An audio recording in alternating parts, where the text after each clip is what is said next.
Hola y bienvenidos. A ver, vamos a ser sinceros. La pronunciación en español a veces tiene sus trampas, ¿verdad? Esos pequeños detalles que nos hacen dudar. Pues bueno, hoy vamos a meternos de lleno en esos sonidos que más suelen confundir a quienes aprenden nuestro idioma. La idea es que al terminar, todas esas dudas queden más que resueltas. Para ir calentando motores, les lanzo una pregunta que a primera vista parece muy sencilla. ¿Cuántas letras dirían que tiene el abecedario español? Tómense un segundo para pensarlo porque, les aviso, la respuesta tiene su miga. Pues sí, la respuesta oficial a día de hoy es 27. El abecedario que usamos actualmente tiene 27 letras.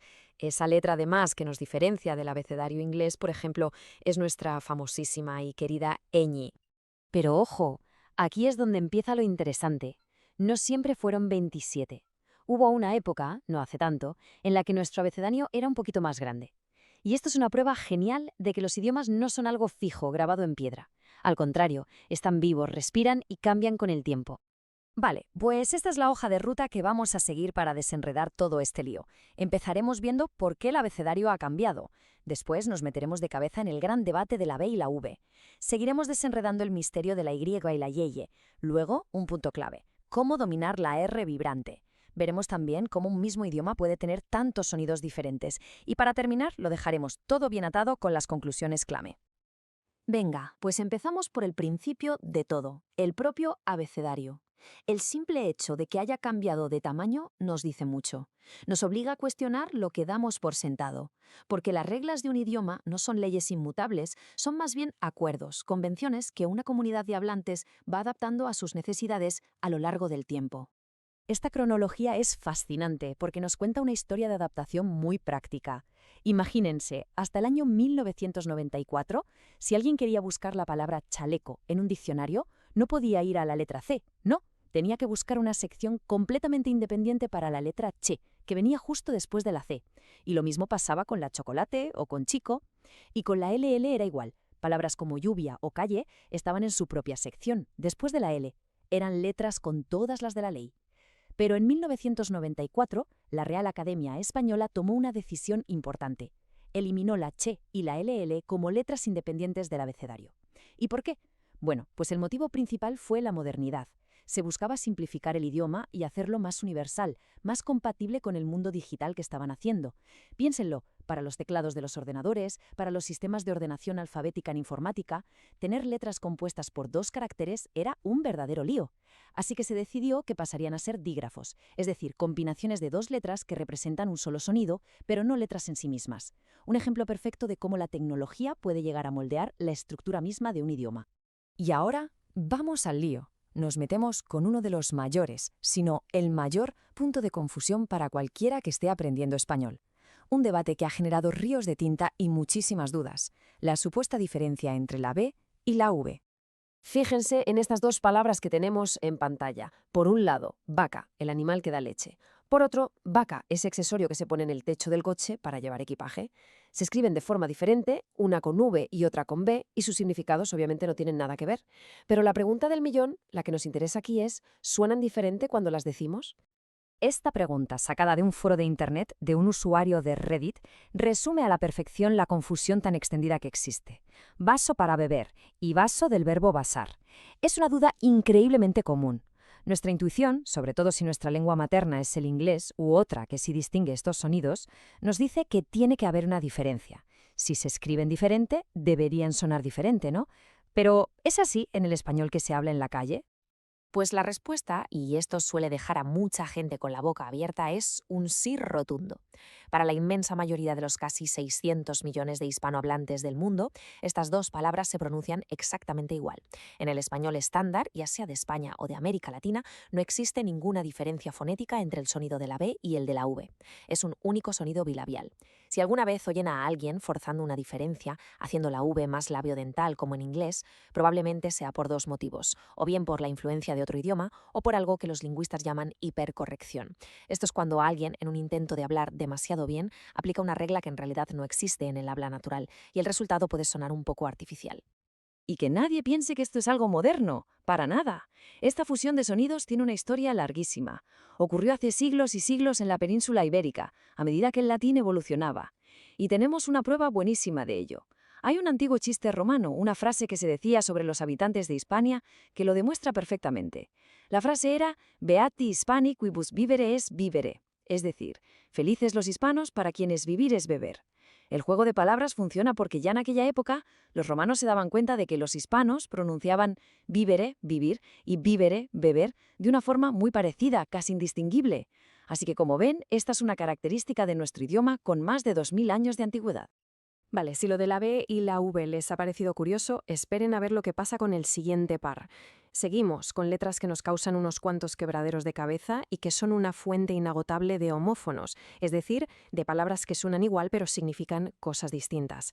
Hablamos de la Y o Y y de la EYE o doble L. Otro caso clarísimo en el que la ortografía nos dice una cosa, pero la pronunciación de la mayoría de la gente va por otro lado. Aquí la palabra clave que tenemos que entender es yeísmo. Quédense con este término. El yeísmo es el fenómeno por el cual la I y la Y se pronuncian exactamente de la misma manera.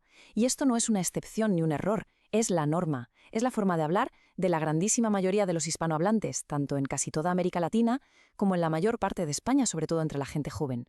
La alternativa, que se llama yeísmo y que consiste en mantener un sonido distinto para la Y, un sonido lateral, palatal, algo parecido al del yi en la palabra inglesa million, es hoy en día muy minoritaria. Se conservan algunas regiones muy concretas, como zonas de Paraguay, Bolivia o en áreas rurales aisladas de España, pero está en claro retroceso. Y aquí es donde la cosa se pone divertida, o complicada según se mire. Esta tabla ilustra perfectamente por qué el contexto es absolutamente crucial cuando hablamos. Gracias al yeísmo, las palabras que ven suenan idénticas. Vamos a verlas una por una. En la primera fila tenemos haya, con Y. Esto puede ser una forma del verbo haber, como en espero que haya sitio, o también puede ser un tipo de árbol, el haya. Al lado, haya, con illa, que es del verbo hallar, o sea, encontrar. Por ejemplo, él siempre halla la solución. Suenan igual.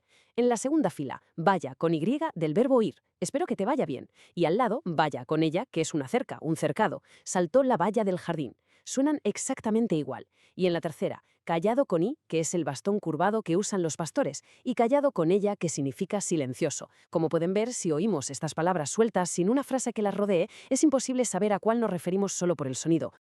Pero esperen, que la cosa no acaba aquí. Para añadirle todavía más riqueza y variedad al asunto, resulta que incluso dentro del propio yeísmo hay diferentes maneras de pronunciar ese sonido unificado. El sonido puede ser muy suave, casi una semivocal, muy parecido a la I inglesa en la palabra yes. Esta es una pronunciación muy extendida. Luego puede ser más fuerte, con más fricción, más africado, sonando casi como la J inglesa en la palabra jump. Esto también es muy común en muchas zonas. Y finalmente tenemos una pronunciación súper característica y reconocible, la del español rioplatense, que se habla en la zona del Río de la Plata, principalmente en Argentina y Uruguay. Allí, este sonido se pronuncia de una forma muy particular, como el sonido sh inglés en show. Por eso, en Buenos Aires, yo me llamo suena como yo me llamo. Una pasada.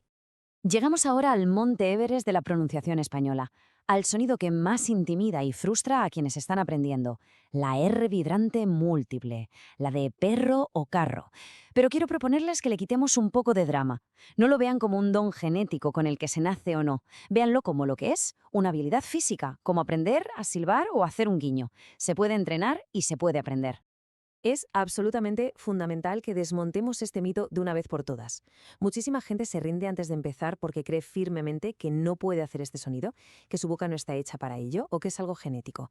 Pero la realidad es que no es así. No tiene nada que ver con los genes. Es una cuestión de pura mecánica, de colocar la lengua en la posición correcta, con la tensión justa o más bien la falta de ella, y dejar que el aire haga todo el trabajo. Vale, vamos a hacer un pequeño tutorial paso a paso. Primero, lo más importante, localicen con la punta de la lengua esa parte rugosa del paladar que está justo detrás de los dientes de arriba. Esa es la cresta alveolar. Es nuestro punto de referencia. Segundo paso, y este es el secreto de todo, relajen la lengua, completamente. La tensión es nuestra peor enemiga. Imaginen que la lengua es como una hoja flotando, sin fuerza. Tercer paso, eleven muy suavemente solo la puntita de la lengua hacia esa cresta alveolar, pero sin llegar a presionarla fuerte. Tiene que haber un pequeño espacio. Y el cuarto y último paso, expulsen un flujo de aire constante desde los pulmones. No intenten mover la lengua a la fuerza para que vibre. Ese es el error más común. La vibración no la produce el músculo de la lengua, la produce la turbulencia del aire al pasar a toda velocidad por ese pequeño hueco que han dejado. Es pura aerodinámica, paciencia y práctica. Muy bien, ya hemos visto casos de letras concretas. Ahora quiero que ampliemos el zoom, que demos un paso atrás. para ver un panorama más amplio, para entender cómo la pronunciación de otras letras, como la C, la Z y la S, no solo varía, sino que define identidades regionales y crea una diversidad sonora increíble dentro del mismo idioma. Esta cita, de nuevo de una persona en un foro que está planeando mudarse a España, refleja perfectamente una ansiedad muy real y muy común, la ansiedad de querer hablar correctamente. Esta persona se pregunta, lo que yo he aprendido es el seseo, pero si voy a una zona de España donde hacen la distinción, ¿debería intentar cambiar mi acento? ¿Qué es lo que se espera de mí? Es la eterna duda sobre qué es lo correcto cuando nos encontramos con tantas variaciones que son perfectamente válidas. Esta tabla resume las tres grandes posibilidades. Primero, el seseo.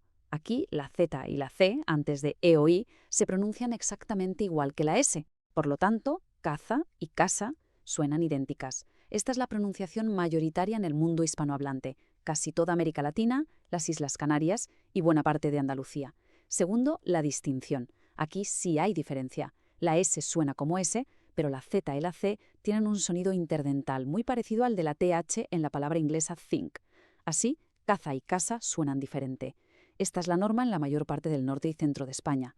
Y por último, el ceceo, que es minoritario. Aquí tanto la S como la Z y la C se pronuncian con ese sonido interdental, como la TH inglesa. Así que caza y casa volverían a sonar igual, pero ambas con ese sonido particular.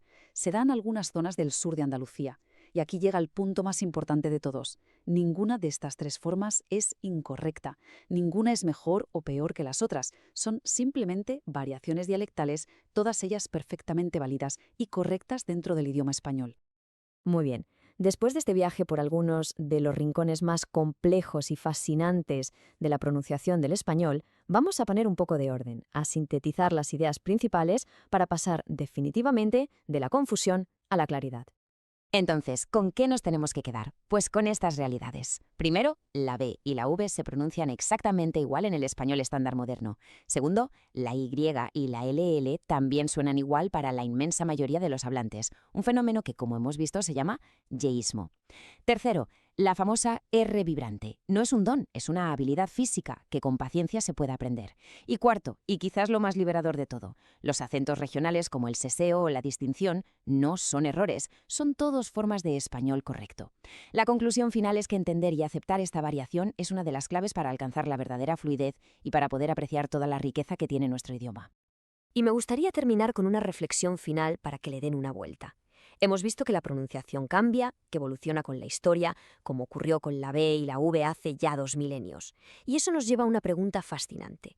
Si la lengua está viva y en constante cambio, ¿qué transformaciones, quizás sutiles y que ahora mismo ni siquiera notamos, están ocurriendo en el español que hablamos hoy?